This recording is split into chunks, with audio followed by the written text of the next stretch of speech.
One set of options to blunt a Chinese invasion of Taiwan would be to engage Chinese forces before they even got underway. The defenders might, for instance, seek to disable or destroy Chinese transport ships and aircraft before they left Chinese ports or airstrips. The defenders might also try to obstruct key ports, neutralize key elements of Chinese command and control and intelligence, or attack other critical enablers, including other targets on the Chinese mainland, so that the surviving assets were more vulnerable.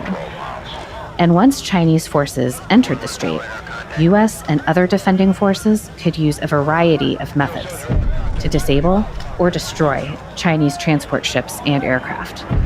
These defenses could be expected to grow in number and density as Chinese forces neared the Taiwan littorals.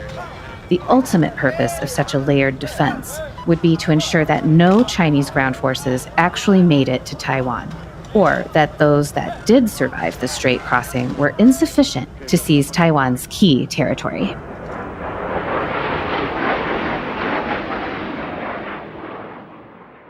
It's pretty clear we're going to have to make some adjustments. And if the listeners would excuse a naval analogy, shifting a defense strategy is kind of like turning a ship. It's going to take a lot of time and effort. So what specifically should we start doing now to effectively deter China? And what would success look like? Well, let me answer the second one. I think success looks like a balance of power. It's not regime change. It's not dismemberment of China. It's not Tokyo Bay in August 1945. I actually think success is kind of détente, in which the kind of quote unquote free world, for lack of a better term, has its own strength and integrity. But we have to have détente from a position of strength. And right now we don't have that. So we cannot do détente now because China will pocket the concessions and keep going, as frankly the Soviets did in the late 1970s. Détente worked when Reagan did it at the end of the 1980s from a position of strength, right? So, I mean, historical analogies are always imperfect, but that's the basic idea. What do we need to do? Not to mention, this is a very important part of the book, the chapter towards the end called The Binding Strategy. A lot of this is about presenting China with dilemmas, both in the sense that, you're generating fires from missile forces, air defense, et cetera, but also that they face a problem where they're going to have to decide, well, if U.S. ground forces, whether they be Army or Marines, are on Philippines, Japan, et cetera, do we strike those early, or do we allow them to disperse and become these lethal and resilient capabilities that we're going to have to grapple with? I want a force that's good in the near term, because I think we're already in the window of vulnerability vis-a-vis Taiwan, and the long term.